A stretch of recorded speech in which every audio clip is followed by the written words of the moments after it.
joining us today. As Matthias said, we will present Trase, that stands for Transparency for Sustainable Economies today. I just want to confirm everyone can see my screen. Yep. Yep. Great. And as a first step to break the ice, I would like you all to go to slido.com and look at a very quick question on which commodities you work with. And if you have to enter the number of the event, it's 4130. Andre, can you show us the first question so that we can actually see the results live as people answer?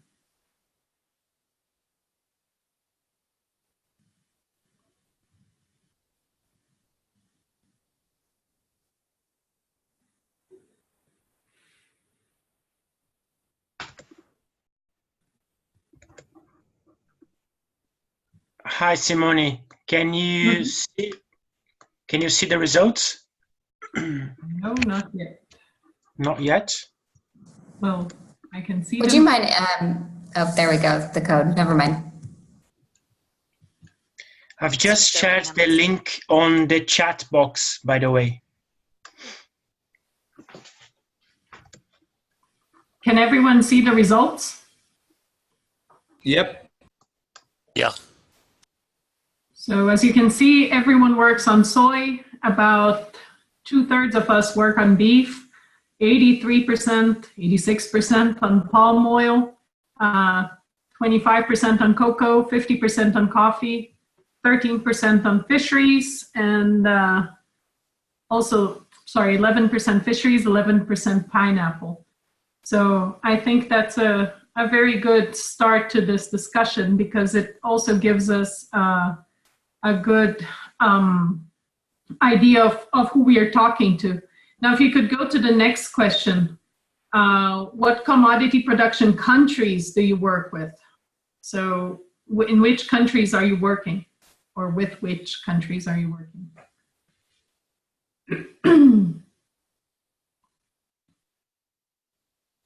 So Costa Rica is one, Ghana, Brazil,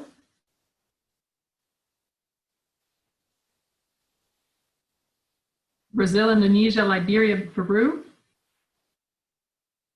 Liberia, Paraguay, Brazil, Indonesia, Paraguay, Brazil, Sierra Leone, Brazil, Paraguay, Argentina, Indonesia, Sierra Leone, Brazil, Indonesia, Liberia, Peru. Mexico is new there, Indonesia. So it seems like the big commodity production countries are well represented. And so given the focus of the countries and commodities we're working on, I think I will try to tailor the discussion today to those. But if you have any specific questions that are unanswered, we'll also have a Q&A session further down the line. But please feel free to ask questions at any point in time, interrupt, and but let's get going. So what is Trase? Trase is a supply chain transparency initiative that seeks to transform the understanding of how commodity supply chains work. So it also has an online open access information system and platform where we actually map export supply chains. So we do focus on exports. That's always important to note. From the subnational level until the country of import. So we map the middle part of a supply chain to give more transparency and more clarity to how the supply chain works. We are an independent, impartial, and science-based initiative. It's a joint initiative between Global Canopy, which is headquartered at Oxford, and the Stockholm Environment Institute in Stockholm. And basically, this is one visualization from the online platform. So this is for Brazil soy, and it's just to give you an idea of how we actually map and how we visualize these supply chains. So you have the first column is the municipality in which the soy was produced. Then we have the exporter. So we actually name the companies, and the width of the flow there is related to trade volume, but we could also assign instead of trade volume, we can put in dollar signs, so FOB prices of soy, for example, or we can also attribute risk to the sourcing patterns. So we could also have deforestation risk per company based on where they source from. And we can see all that when we actually look into the online platform further down the line. This is just to give you a very quick idea. So after exporter, we have importer. Sometimes they're the same companies. That's why you see the same Cargill and Bunge being there. And then you finally have the importing country on the far right. And why does trace matter? Well, basically the problem is that the supply chains are opaque, and this masks the impacts and confounds the efforts of downstream actors in trying to improve production practices and undermines accountability. So this has to do with deforestation, degradation, human rights, and also different ways of assessing how much companies are putting in effort to improve their standing along the supply chains.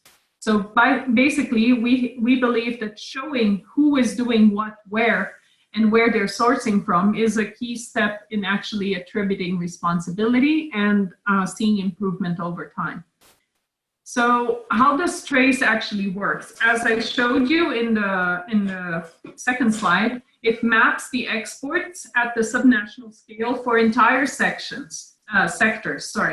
So when we talk about Brazilian soy, the Brazilian soy that's mapped on trace is 100% of the exports. So no one is left out, which means that we get a much better idea of how the market works rather than basing ourselves on individual company data, for example. We link these companies to the places and therefore to the sustainability impacts, making it possible to identify and prioritize sustainability risks and opportunities, and also to track progress over time. So how is this useful? Well, market actors can understand and address risks of unsustainable production. So for example, we are partnering with ProForest in the Soy Buyers Coalition with the Consumer Goods Forum, in which we're working with about 15 consumer-facing companies to try to map where their soy comes from. And then they want to agree on pre-competitive ways in which they can actually work together to improve the sustainable practices in these places. And as a group, because they're sourcing from the same places, they would have bigger impact. We also see it being very useful for governance in terms of strengthening and developing public-partner partnerships. So when we talk about the jurisdictional approaches, for example, we see that jurisdictions want to showcase themselves as being more sustainable than others to have preferential sourcing. Trace enables them to know precisely who buys from them and how much, and this definitely gives them a quicker way of identifying who the key actors in the private sector are to partner with. But it also allows the private sector to know who they have to talk to in terms of governance. And finally, in terms of accountability, it allows monitoring progress against zero deforestation commitments or slave labor or other types of commitments companies may have done. So in terms of current coverage, we now have subnational mapping for Brazil soy from 2003 to 2017. So we can also see year-on-year changes. We also have a subnational mapping for Paraguay soy. And that's for a smaller time scale because it's our second product. We're still defining how broad the time series we can map for Paraguay soy, but we have a first mapping available. And then we have national mapping for Bolivia, Brazil, Colombia, Ecuador, Indonesia, Paraguay, and Peru for a whole suite of commodities. Not all commodities are applicable to each country, but you can go online and check if your preferred country and commodity combination is available. And our objective is to map 70% of all forest risk commodities by 2021. So this includes more countries, but it also includes more commodities, sorry. And this mapping of 70% is at the subnational level. So we see the national mapping as a first step in terms of getting used to the data we are working with. But we aim to get to the subnational level for the main commodities that drive deforestation worldwide. Now, what I'll show you is a few applications of Trase for different use cases, for example. Feel free to ask questions, or we can wait for them a little bit later. But basically, we can use Trase to look at data on deforestation on frontiers of soy expansion. So if you look at the red, darker red areas on the map of Brazil, there are areas with high deforestation and high soy expansion between 2010 and 2016. And this allows companies to quickly ascertain that even though they might buy soy from 300 municipalities, they may have 10 or 15 that are actually high risk that they have to do something about. The next slide also helps us learn at market share of different companies. So if you look at the Mato Piba region in the Brazilian Cerrado, which is the outline in dark blue, we can see which are the companies that control over 20% of the exports in these places. So in this sense, we start naming companies and attributing them some share of the risk of purchasing soy, in this case, from those locations. So they can't just say, well, we don't know, we are buying from producers that are okay, this is not our problem, we are not producing the soy, which we sometimes hear. But if you are responsible for over 20% of exports, there is clearly a role in playing and shaping local policies that we can start discussing with these companies. Here is, for example, a bubble graph we prepared with the deforestation risk and the volumes of soy by each company between 2006 and 2016. So we can see how in general, the more soy you trade, the bigger your deforestation risk. But that's not necessarily the case when we look at relative deforestation, which is the risk by ton of soy. So then sometimes companies that are much smaller but operate in riskier areas show up as having a higher risk than the big companies. In terms of identifying areas of production and risk for downstream companies, we can see on the left the top 100 municipalities in terms of cumulative combined soy exports to the Netherlands, UK, and France between 2010 and 2015. And then on the right, we see the cumulative soy deforestation in these same municipalities. So we can see that there are some very high-risk municipalities which are exporting to these countries that are signatories to the Amsterdam Declaration, for example. And then you can also compare Amsterdam Declaration risk with EU risk and China risk. China obviously is the main buyer of Brazilian soy, but due to the way logistics work, they buy most of their soy from the south of Brazil because that just goes to the port nearest for export. And that means that overall their impact on deforestation is smaller than the EU impact on deforestation. So this allows us to do specific analysis for specific buyers and specific companies or importing countries that allow us to break down the difference in impacts on the ground. So it's not just about how much soy you buy, it's about where that soy comes from. And for now, I would like this was a very brief presentation, and I know you all have lots of questions. I think it's worthwhile to open up the floor for questions. And at the same time, if you could go back to the Slido poll and answer, how does Trase seem like it could be useful to your work? That would be quite interesting. for us to see. But we can also answer other questions you may have.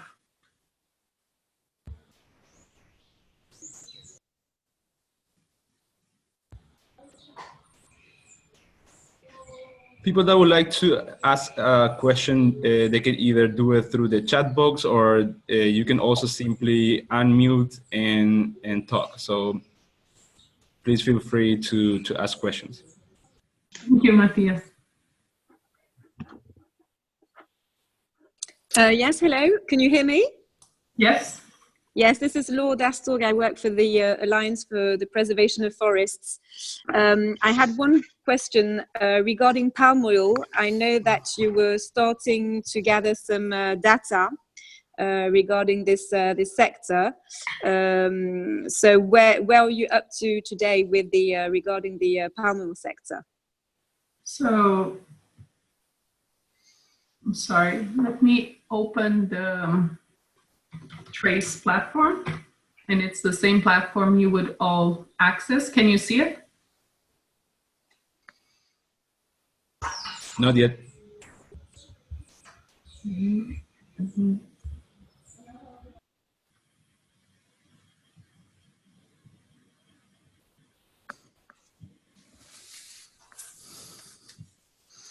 Now? There we go. Yep. Okay, so this is the landing page, and if you click on supply chain, it will take it. There might be some more disclosures that you have to click through if it's the first time you're joining the platform. But if you go to national data and we look at palm oil, for example, we currently have national exports for Brazil, Colombia, and Indonesia. And in the case of Indonesia, we actually have the port of export. So we know how much palm leaves from each port of export, and who is the exporter, who is the importer, and who's in which country is it going to. What is missing for us in the case of Indonesia specifically is to break down where that palm oil was produced. So we are in the process of actually doing that mapping in terms of plantations and assessing what data sets are available to allow us to map that and link it to the rest of the supply chain, which is already available online. Sorry, I can't hear you. Yeah, sorry, what is the timeline for this? To get back to the plantations, and to the mill and to the... First semester 2019. Okay. And are you also in the process of looking into other countries, such as Malaysia, for example, for palm oil? Yes, we are, but in the specific case of Malaysia, we don't get the export data for the country. So we are still trying to find different ways for getting the data necessary to build Trase in Malaysia. Okay, thank you. Hi, Simone. This is John Buchanan from Conservation International. Can you hear me okay? Yeah, very well. Just while we're on the palm oil theme then, could you say a bit more? You mentioned you're working now to get back to the production level data, and hopefully in the next semester. Can you say a bit more about kind of where that data will come from, or what angles you're pursuing? Yeah, so in general, Trase works with triangulating different data sets. So the backbone of all our modeling is the bills of lading information. So basically each shipment that leaves an international port has a document called the bill of lading, which informs the company that is exporting it, the company that will purchase it, or the importer, as we call it. And there's always some information about either where the tax was paid or where it came from. But sometimes that information in country-specific data sets is either not informative, as in tax was paid at the port itself, so it doesn't tell you where it came from within the country, or sometimes in the case of Brazilian soy, for example, less than 1% of the data the tax was actually paid on the farm. So then we don't need to have modeling involved in terms of allocating to specific municipalities because we know precisely where that shipment came from. However, as in most of the cases of countries and commodities, we need to figure out a way of linking data sets of production, and that might be from the national governments or NGOs, data sets. We definitely do a lot of mapping of ongoing initiatives in terms of data availability. And then we also have a mapping of infrastructure. So for example, we know where palm oil is crushed and what's the capacity for each mill, for example. And then we start figuring out how can we assess where what are the most feasible links between farms and export ports. So that might be through a transport model, so minimizing transport costs. It might be tax information. It depends. So it's very country specific and commodity specific as well. I'm not sure I answered your question in depth, but John?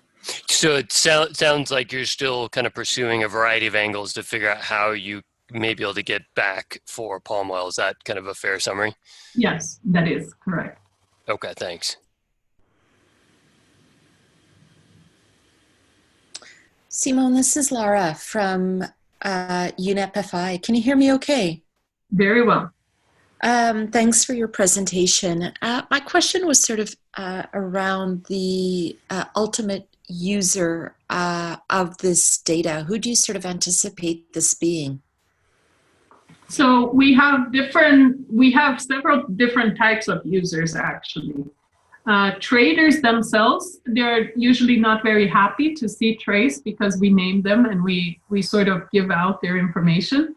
But they're very happy to see their competitors' market share, for example. So they don't like that their own data is there, but it's quite valuable to see what the competitor strategy is in terms of expanding in new frontiers, for example.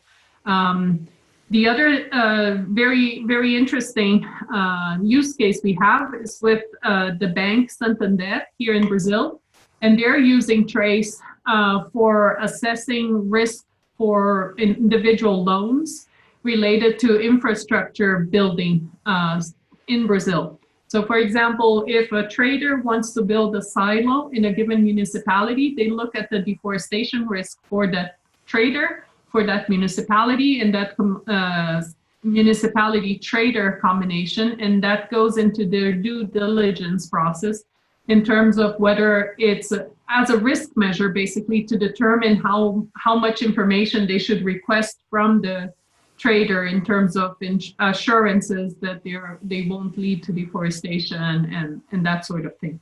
So, and we are also working with the Brazilian Bank Federation on opening up more use cases similar to that. We are building a dashboard which would allow users to select specific companies and specific locations of interest and get a summarized view of what the results look like instead of having to go through the actual mapping of the supply chain, or even what we also have, which is the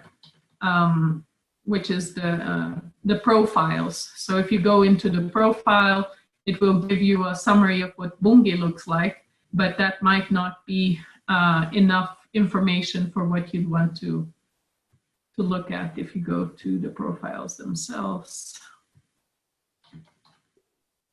Super, that's very clear. Thank you. Mm-hmm.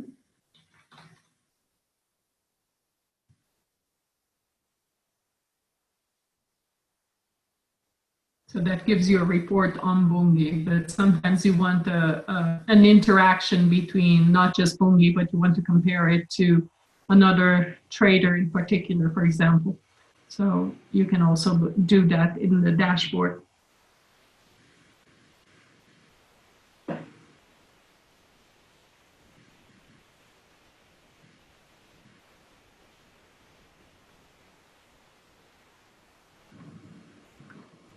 Any more specific questions? Otherwise, I'll go through a demo of the platform to make it easier to understand.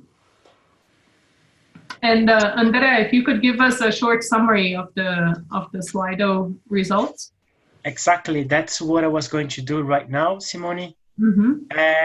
So far, we have only 2 answers for the last question. So I do encourage the others, if they want to answer, it's there in Slido. So for the multiple choice for the first question, which commodity do people work on? It's still the same. So we have 90% about soy, palm oil around 80%. Then we have beef 40%, cocoa 30%, coffee 40%, rubber 40%. And then we have also pineapple and fisheries with 20 and 10%. And then the countries that people work on is pretty much the same. So as Simone said, Indonesia, Brazil, Liberia, Peru, Mexico, Ghana, Malaysia, Paraguay, Sierra Leone, Argentina, and Costa Rica.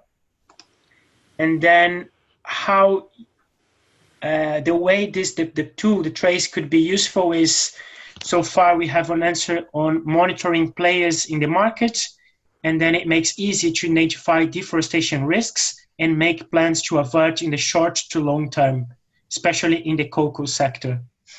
So that's what we have so far. And as I said, we do encourage people to keep answering those questions. Thanks a lot. Thank you, Andrea. So if we go to Trase, and I'll go back to the subnational data because we have more information there. So first of all, as I said, we now have information from 2003 to 2017 for Brazilian soy, which means you can choose one specific year or you can choose a combination of years. So let's look at 2017 itself, as was here already. And so each of the flows here represent the volume of soy, so the tons of soy traded. And as you can see, the numbers change as you hover over the specific links. Now here we can resize the volume by soy deforestation risk, for example. And then you will see that the shape, that the size of the boxes and the width of the line also changes. And this is now number of hectares of soy deforestation that's attributed to the operation of that, to the production, of that soy. So here, for example, just to give you an idea, the soy that's produced in Balsas in Maranhão, in the state of Maranhão in Brazil, and is exported by Cargill, accounts for a little bit over 690 hectares of deforestation in 2017.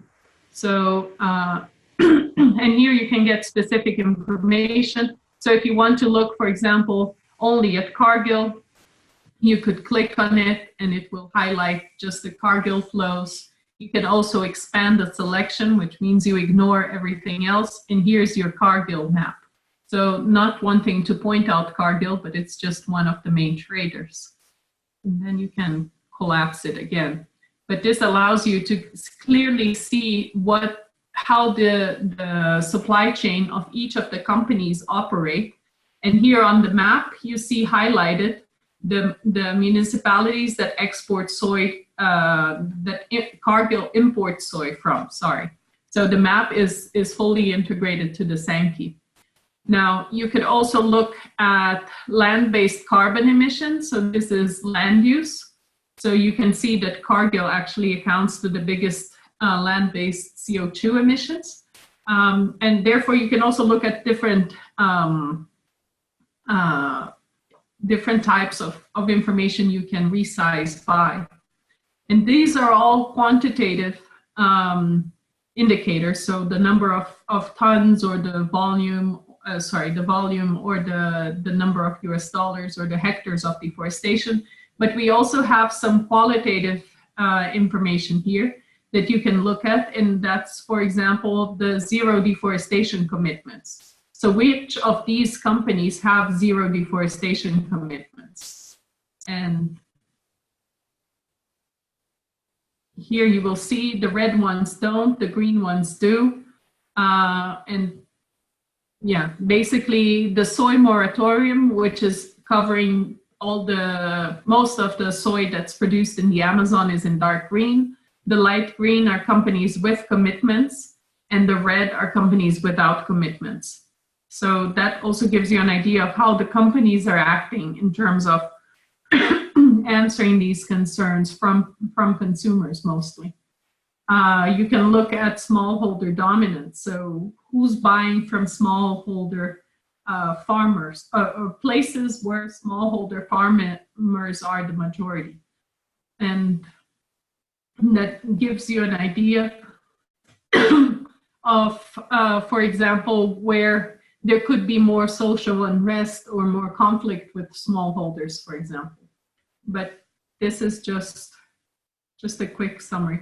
And this, to make it fit nicely into this view, we usually group all the others in other. But if you have a specific company or municipality you want to work with, or you want to see the entire supply chain, you can also click here, change the view from summary to all the data. I will not click on it because it takes a while to load all the additional information on the website, but you can click there.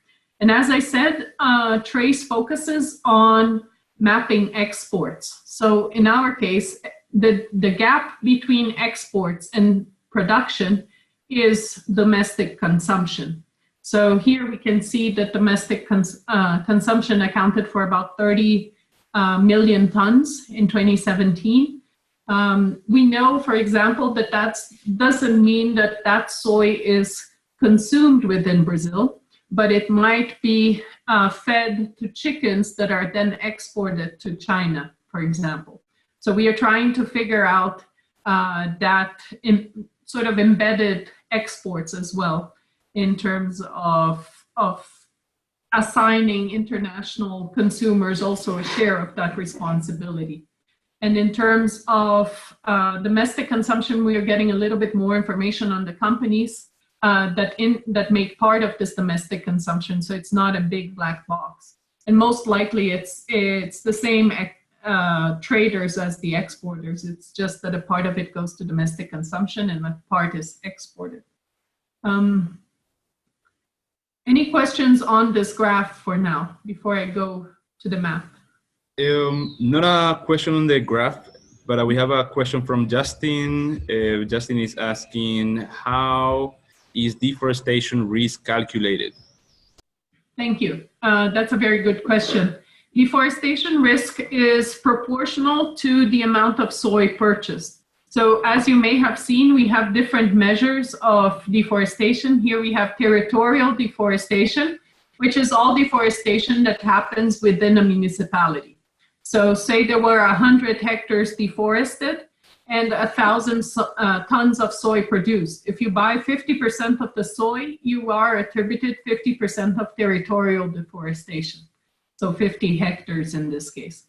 However, we know that territorial deforestation, there's lots of other things happening at a jurisdiction that is not just soy production in this case. It could even be beef production, for example. So we have the soy deforestation risk, which is the actual, the area that was forest in one year and became soy the very next year. So that's the direct conversion only. So that is actually very conservative measure of the deforestation linked to soy, in the sense that it only considered the area that was cleared and directly substituted for soy production. That is reasonable in the Cerrado, for example, the Brazilian savanna.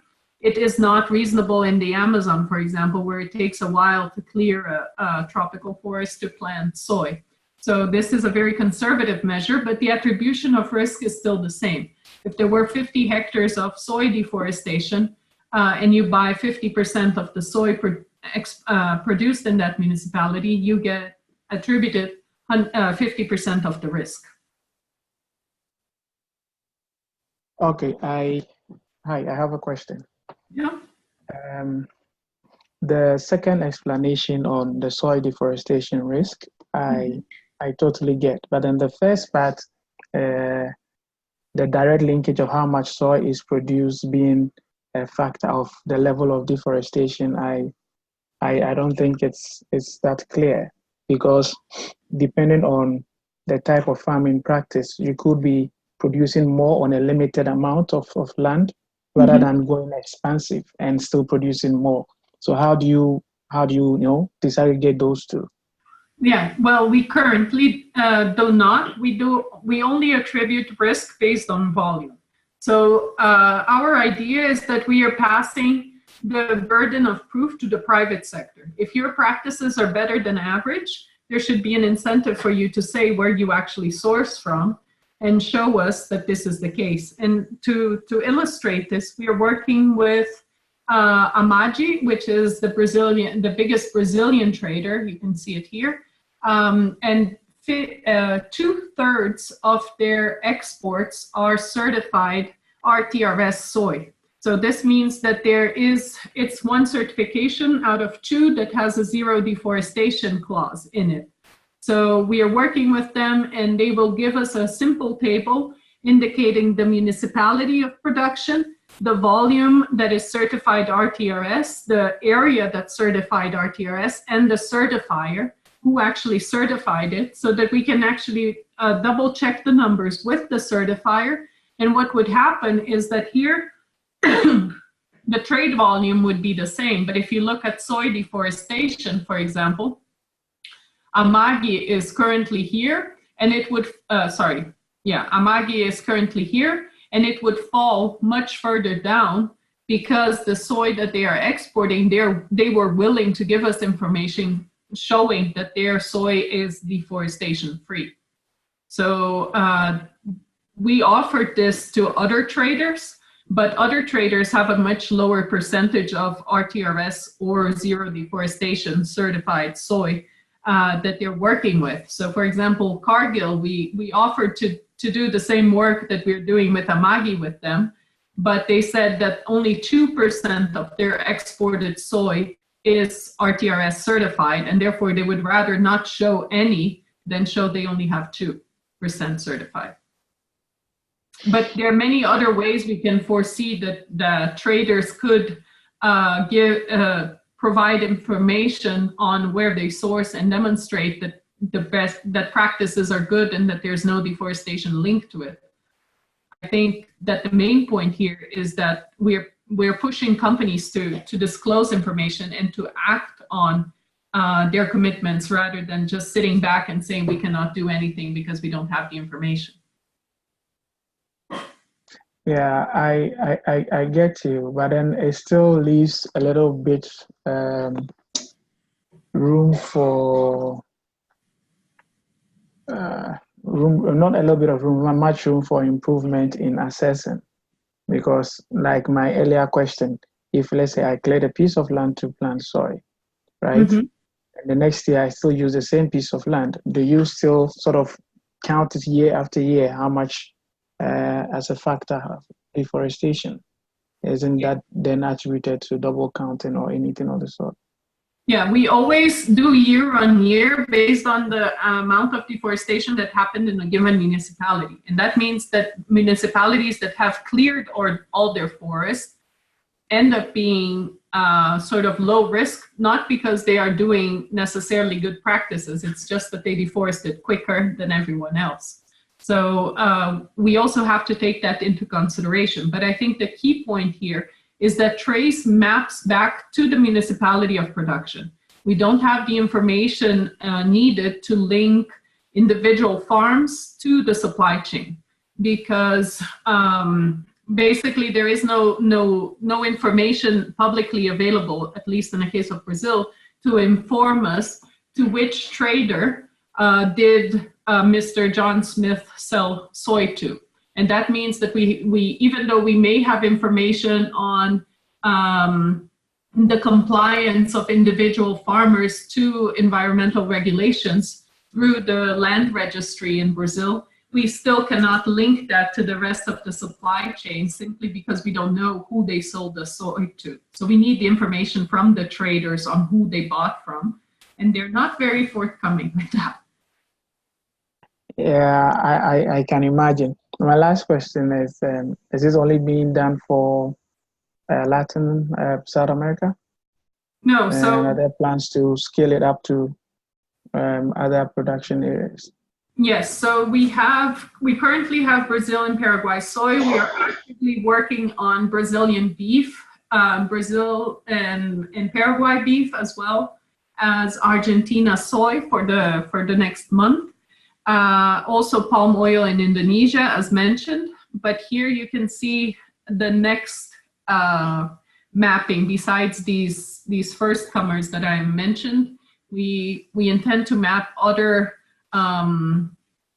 commodities and country combinations. And if you see, there is a big gap in Africa, for example, but that's basically because we don't have the information needed to map those countries' supply chains, which doesn't mean we won't do it. It's just that as of now, there is no information available. But one of the key points of this webinar online workshop is actually to know from you guys if you think that there is sufficient information to map other commodities or other countries, or dig deeper, or even for these commodity country combinations, if you know of any data sets that would be particularly useful, please write so in the chat box, because we are definitely, it's a very data heavy approach. So we do rely a lot on country knowledge to guide us in terms of what's available and what can be done in each place.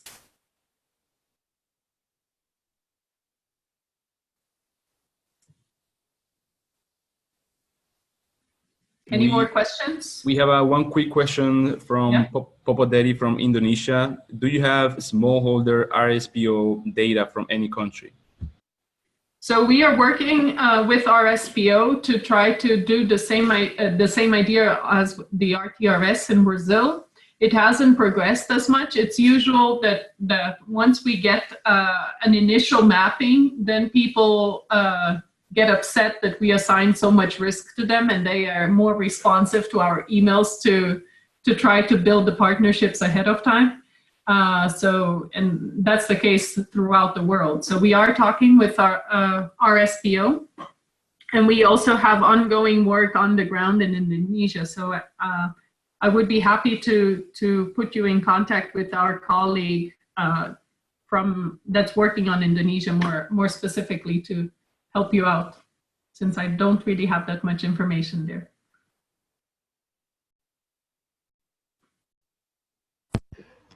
That's good. Awesome. Thanks, Simon. Simon, it's Pascal. Can you hear me? Yes, very well. Yes, thank you. Just a quick question. I think you said it's that, the method is data heavy. Clearly, you're getting a lot of information from bill of lading and so on. Have you had a chance to sit with one of those big companies a couple of times to correlate those data and, see eye to eye with them? Or are you in a kind of advocacy pushing the boundaries with them? Are you also sitting with them and coming to the same conclusion? Yes, we have sat with them. We have had events with the private sector specifically showing the mapping for Brazilian soy, for example. As I said, we also tried some pre-mapping or pre-public mapping for some supply chains, but then we have a much lower participation of the private sector. It's like, yeah, when you get a platform, come back, talk to us. In the case of Brazilian soy, we presented this to all the big traders, and they were very shocked, but also, and then we know that they also did a closed door meeting between themselves to see if they could discredit the trace based on mapping flaws. And we know that they said, well, there are some things that are not 100% correct, but we can definitely not discredit them based on the quality of the data. So that was very positive to us. And yes, we have ongoing engagement efforts with the private sector. So we are definitely very keen on continuing conversations, both in terms of ground truthing the mapping, but also in terms of how can we develop a platform that can integrate their concerns about showcasing good practices, for example. And as I mentioned earlier, we are also working with the companies that are one step removed. And then it's usually very positive, as in, oh, you can tell me where my soy comes from. I buy from Bungi at such and such port. So yes, we can tell you where in Brazil that came from, or where in Paraguay that came from. And then that type of conversation is what led to bigger groups of companies, because even Nestle, for example, we've presented to them and they're like, yeah, we are too small to make a change on the ground. So at least the companies are trying to get together and with other companies that are sourcing from the same place to have more of a power in terms of influencing procurement practices, for example, for the traders. Thank you, Simon. That's clear.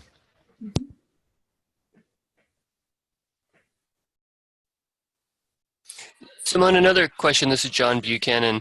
Are you, and apologies if you alluded to this and I missed it, is Trace looking at how to kind of capture more information? A previous question hinted at this, but not just looking at what the companies might be doing in origin, but activities that governments in specific jurisdictions may or may not be taking.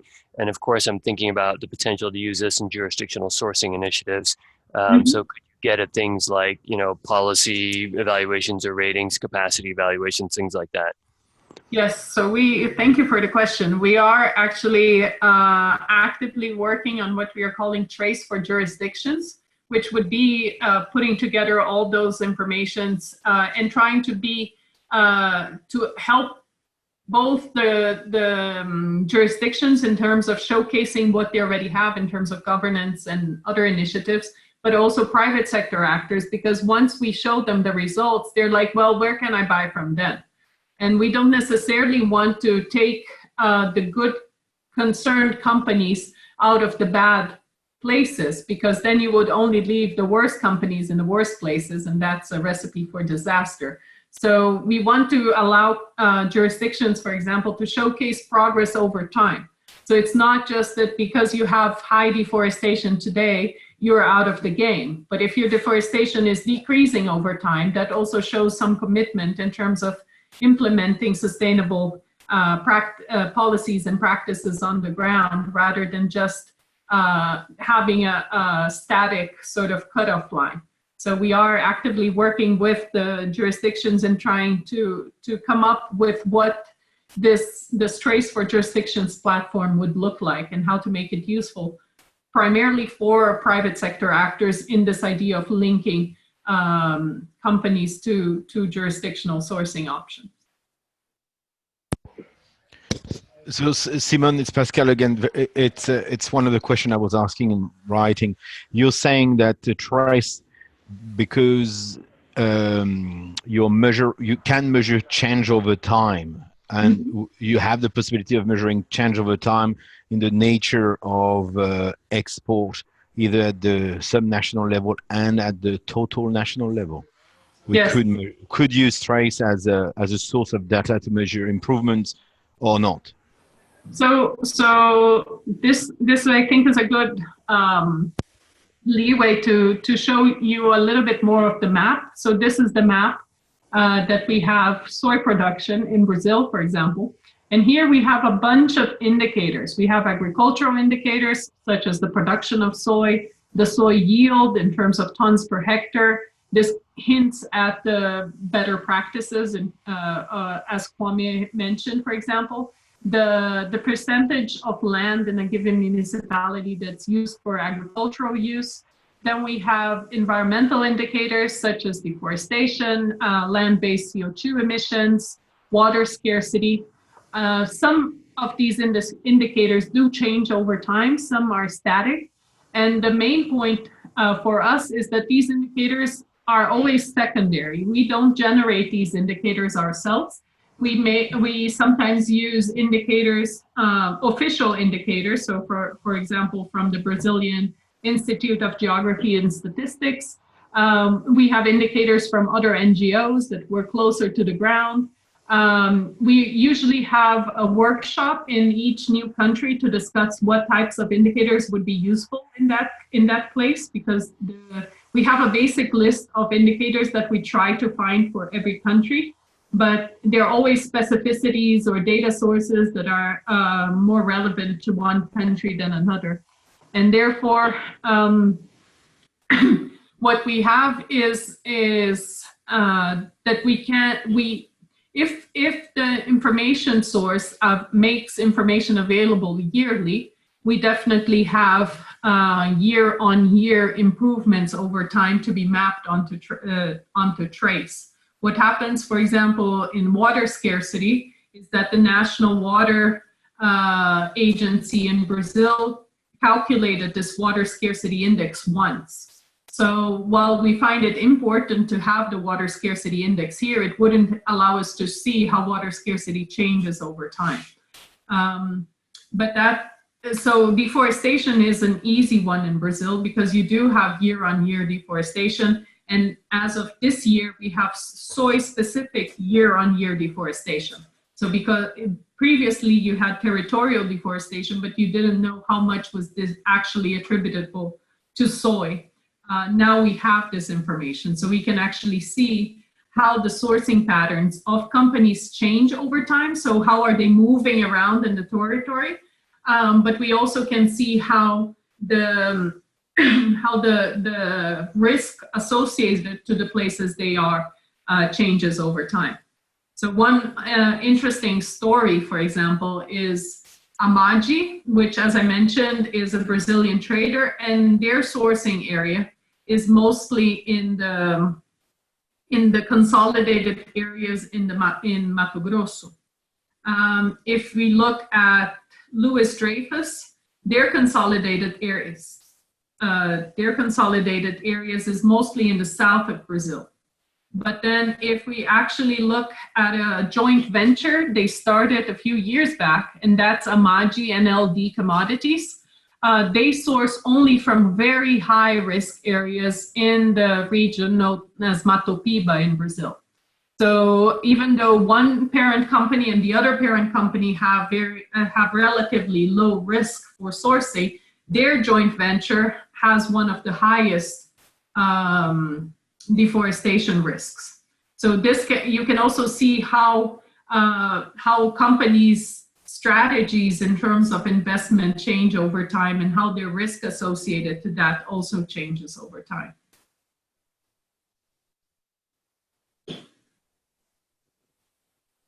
Hi, Simone. Hi, everyone. This is Rose from Brazil. Very interesting. Congratulations on the platform. Two questions. First is, were you able to trace any of the Chinese importers in your database, which are relevant to the Mato Piba region?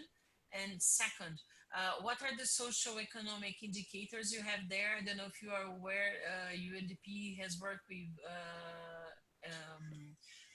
municipal index for all municipalities in Brazil, and I don't know if you have that data and if you would like that to use as socio-economic indicators for the map here. Thanks. Mm-hmm. Thank you for the question. So the biggest Chinese trader is COFCO. It is number 6 or 7, depending on how you count, in which you look at. And they do source from Mato Piba as well. So you can see that the main municipality of sourcing for them is Santa Rosa do Tocantins, for example, and followed by Luiz Eduardo Magalhães, and then Silvanópolis, Barreiras. It's all Mato Piba right there. And we are also in contact with COFCO in terms of, their main issue is not zero deforestation. Their main focus is on legality. Are the properties that we are buying from complying with the forest code, for example? So it's a little bit different discussion, but they are interested in working with Trase to identify risk areas that they should be focusing on. And here you can, for example, look in the recolor by, you can look at the legal reserve deficit for the COFCO supply chain. So you can see that Santa Rosa do Tocantins, and what happens a lot is that we are looking again at the indicator at the municipality level. So we don't know if the farms that COFCO buys from in Santa Rosa do Tocantins are compliant with the legal reserve requirements, but we can say that Santa Rosa do Tocantins is a place that most properties are compliant, and that's because it's a very new deforestation frontier. So that means that most people haven't deforested what they're allowed. But if you look at Sorriso, for example, which is not in Mato Piba, but it's already a higher risk of not being compliant just because it's an area that's more consolidated.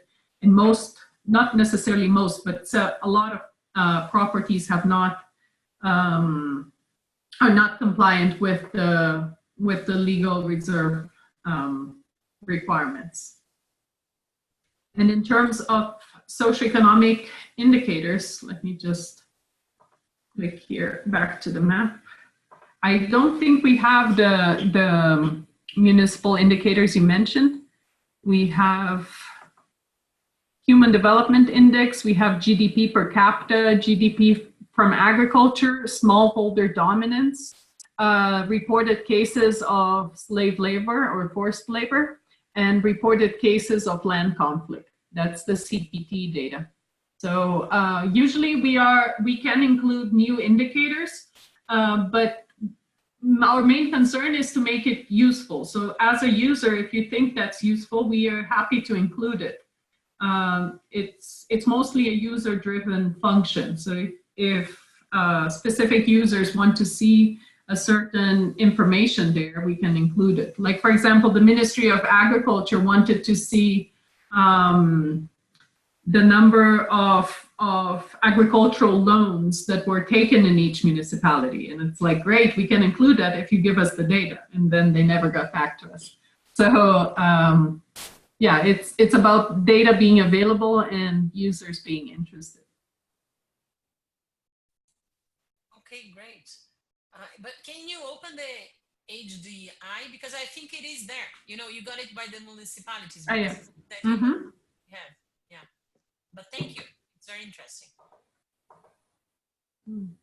And as you will see here, it's giving us the intersection between two indicators. It's production of soy and HDI, because I forgot to unclick the production of soy. So now we have the HDI.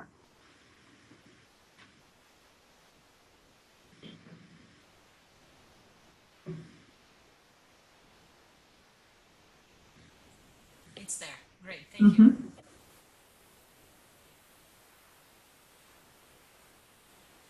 Hi, Simone. This is Colleen with UNDP Green Commodities Program. Thanks so much for going through all this. It's really interesting. I'm curious about the amount of information that's available for each of the different indicators or for the countries before you decide to publish that data on the site. You've mentioned that for some countries, you know, some of the export slips may be available and some aren't, or for the indicators, there might be, you know, one year available and not others. And I'm curious how that works, like what your threshold is, or if you show on the site somehow what the percentage is, where you feel like, okay, we have data on 75% of exports in this given country, and therefore we feel like that's enough to, you know, to publish, or just sort of how that process works for you. So first of all, on the indicators, as I mentioned, we have a very, very basic set of indicators that we consider the minimum. And that's what we have available for Paraguay, for example, because these were published, I think, 10 or 12 days ago, and we haven't really had a chance to prepare additional indicators that were requested in the meetings we had in Paraguay last week, in addition to these. So we do have a minimum set, but as you see, it's very, very basic. And this is just to give us some sort of link between the supply chain and the characteristics in the place of production, because to us, our main job is to map the supply chain and name the actors that are involved. But if we don't have indicators for the places where they produce, the whole mapping is sort of an interesting intellectual exercise, but it becomes separated from the impacts on the ground, which is what we want to allow a better link to. So if we actually look at the supply chain, that's where we actually have a more stringent quality control. And that doesn't mean it's a go, no go. For Brazilian soy, for example, we are in version 6 of the model. So we published one that we deemed was good enough, but there are always improvements, or new data sets are identified, or you find out better ways to allocate the commodity production to the port of export, for example. So it's always a work in progress, but we think that version 6 is good enough now, and we hope it stays for a while. But what we sometimes do, and it's what I showed for, in the case of Paraguay even, for example, we have the department. We don't have the municipality because we don't consider that the municipality mapping is good enough to be put out. So while we always have 100% of the exports, and that's just the characteristic of the data set that we use, it's always 100%, you always buy wall to wall. The difficulty for us is getting at the subnational level. So for us, it's relatively easy to publish all the national data, as we have here for all these commodity country combinations. The difficulty, or the major difficulty, is get from this to the subnational.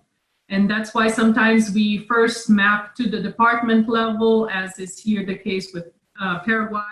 In the case of palm oil in Indonesia, as I showed, we have stopped so far at the port of export.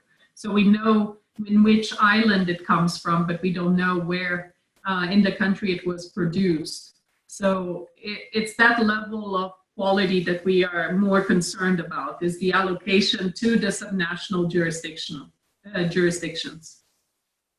And there is no clear criteria of saying, we do have some testing of the modeling and all that, but it's not like I can tell you that if it's a fit of the model to the data. So it's hard to describe in an objective criteria.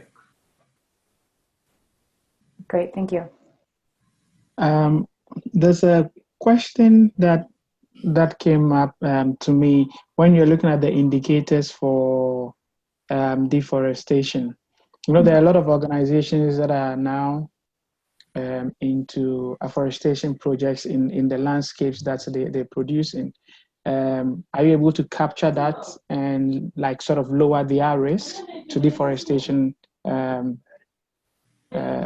Yes, in this particular example. So in Brazil, we have an initiative called Map Biomas, which is actually mapping all land use change over time. So that includes deforestation, but it also includes afforestation. And we are in conversations with them to specifically add an indicator on afforestation, for example. We think it's somewhat separate from deforestation because, in my personal view, you can't necessarily compare an area that has been recently afforested with an area of natural biome that has been cleared. But the idea is to at least give that, make that information available. And as I said, we can include this in other country and commodity contexts. It's just about having that information available to be added as an indicator. Yeah, I get you. I'm asking this from the standpoint of what I'm working on at the moment, and also from the standpoint of Ghana. Yes, for like cocoa, for example, now they are planting it in under shade, and therefore it's a lot of trees that are being replanted in a landscape that had lost a lot of vegetation. You know, so it's the same space. At some point, it didn't have so much vegetation because people were planting sun-loving cocoa variation, and now they are doing the otherwise because we are all being, you know, climate smart and then the likes. So how do you capture this kind of well, it has to also reflect, because then you are only looking at a company like Mondelez or Cargill. Your model will only be looking at the negative consequences of their commodity, you know, of their market on, say, on the environment. Meanwhile, they are also sort of mitigating it by, you know, throwing in some positives within the same landscapes, landscape.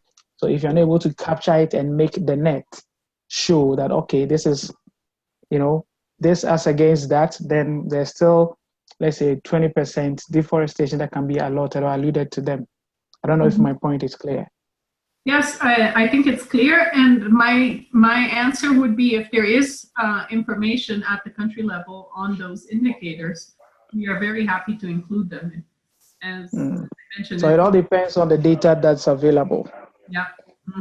Yeah, but then you also have to ask to be given, you know. If it's not something that's in the original context or you haven't thought about it, you won't ask for it. And therefore, you stick to what you had already planned on doing. So maybe you can look at that also along the way. Yeah, and we are very happy to include new indicators. It's, as I mentioned, it's an ongoing and user-driven process.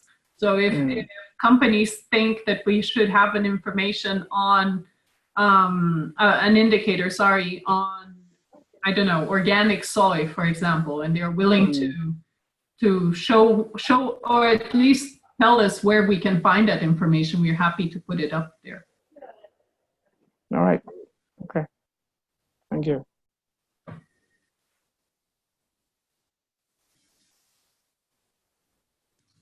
Is there one more question? There is one question in the chat box from Justin.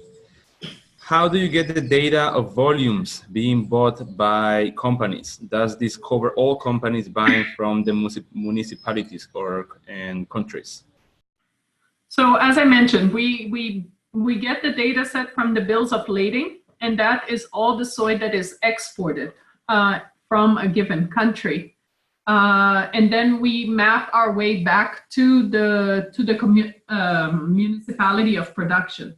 So in the sense, we have 100% of the exports, and we have the official statistics from the Brazilian Institute of Geography and Statistics in terms of how much soy is produced in each municipality. So here, instead of municipality, in the case of Brazil, for example, you could have logistics hub. And that's basically the silo or the crushing facility where we actually have data from. So the mapping to the logistics hub is pure data. There's no modeling involved. What we actually do is that if you have a silo, say in Rio Verde, you know, and you have, I mean, the traders themselves are very good at promoting themselves on their website. So we have information from the traders' websites on where they have crushing facilities and silos. So we know that in Rio Verde, there might be 4 traders with silos, and we have a capacity for those silos. So we know that the capacity for the silos in Rio Verde, for example, is bigger than the production of soy in that given municipality. So then the modeling we do is actually dividing the soy in excess of what Rio Verde can produce to the municipalities around it. And that's based on transport costs, mostly. Transport costs and also infrastructure of other traders in the surrounding municipalities. So for example, if you have a Magi with a very high volume in Rio Verde, and you know that they have a farm in Paranaúna which is a neighboring municipality, we prioritize allocating soy there, even if the transport cost is a little bit higher. But this is just to give you an idea. We have a decision tree of how we allocate soy to any given municipality around a given logistics hub.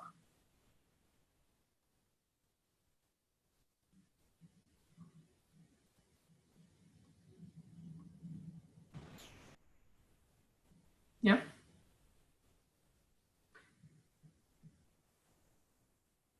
Okay, so just to show you, again, here we have the municipality, Rio Verde. We have the indicators. We can look at indicators for the region around it. Here we have production of soy, but we could look at soy production and soy yield. So we see the interaction between two variables. And we can see that, for example, Rio Verde and Jataí, the two neighboring municipalities, are the ones that have high soy yields and high soy production. No wonder it's one of the major logistics hubs. Yeah, what I wanted to show you, besides the indicators, is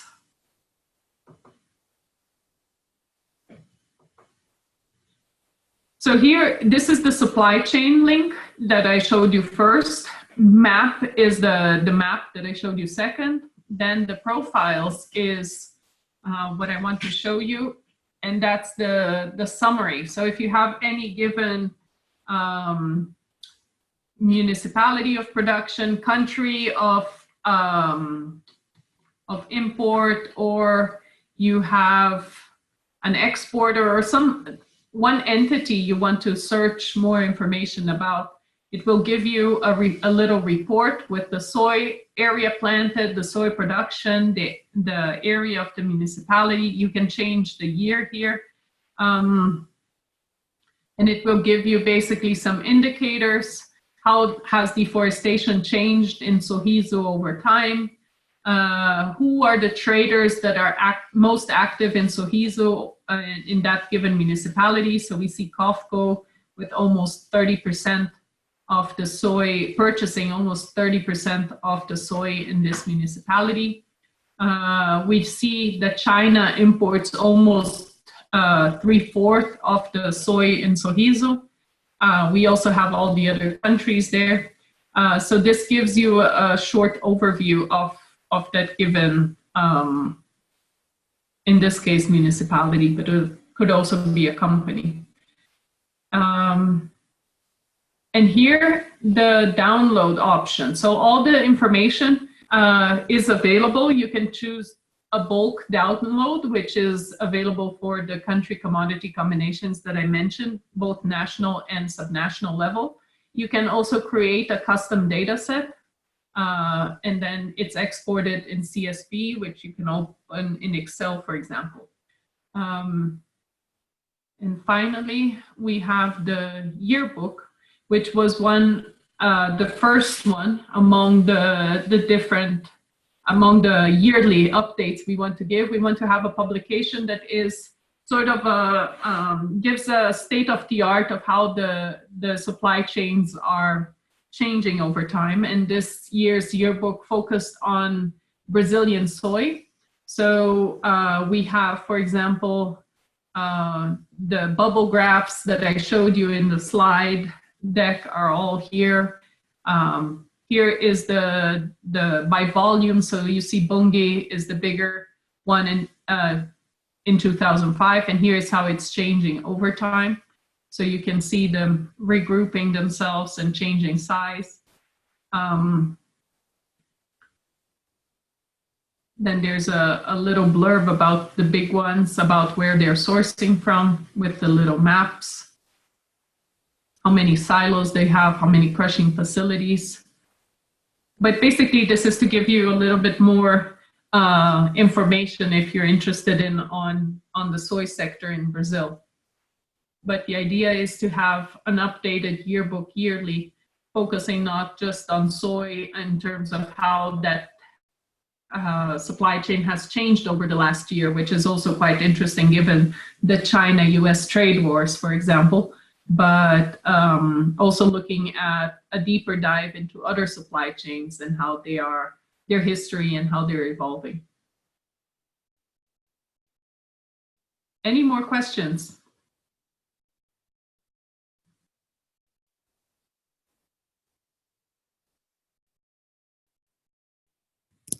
Hello? Yeah. Hi, this is Leo Bottrell.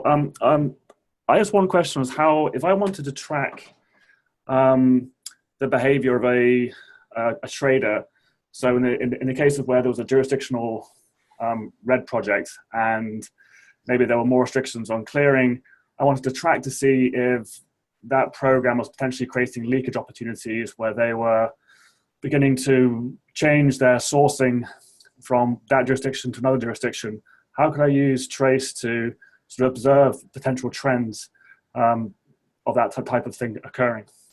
So we have a whole research project focusing on leakage specifically because we find it a very interesting and relevant problem. There is a lot of information that you can get from Trace. The main issue is that the public interface will give you the option of looking at one company over time, so you can see how their sourcing changes, but it doesn't necessarily allow you to compare how that how the grouping of companies change from one over time from one municipality to the next. But the good news is that we are looking at writing a specific chapter in next year's yearbook specifically on leakage and how the main companies shifted, for example, from the Amazon to the Cerrado, for example, once the zero deforestation agreement in the Amazon took place, for example. So, but I'm happy to answer more specific questions on leakage or put you into contact with the SCI researchers who are actively working on not just defining leakage, but how can you actually measure and attribute leakage to specific actors. Great, thank you.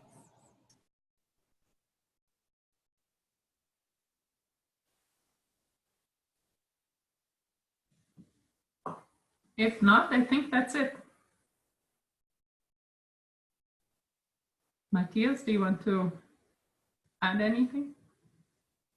No, I'm just really impressed by the interface of the web page. I keep looking at it and clicking everything is amazing. Thank you for your presentation, Simone. It's really impressive what you guys have done indeed. Thank you. Pascal? Yeah, it's Pascal. Simone, thank you very much. Jessica from CI had to drop off the call because she's a few time zones ahead of us. But on her behalf and on behalf of all of us, I think a big thank you to you, Trace, for presenting this. And I think it connects very well with the first virtual workshop we had on jurisdictional approach, where we explored jurisdictional approach potential and also their complexity and how lots of questions are being asked about the true ability to source from a safe jurisdiction. So this workshop has been a very hands-on discussion about a concrete way to linking a jurisdiction to private sector actor. I think it's a very useful for all of us to know whatever commodities we are working on and whatever geographies we are in. So thanks again to WF, to introducing you, to you for being here and being so clear, and for all of us to joining us. On behalf of the Green Commodities community, I wish you all a lovely festive season. Thank you. And if you have any questions, please don't hesitate to get in contact. I'm not sure you can see my email there, but in any case, it's s.beauch@globalcanopy.org. Thank you. Thank you. Thank you, Simone. Thank you, everybody, for coming. See you soon. Bye-bye. Bye. Thank you.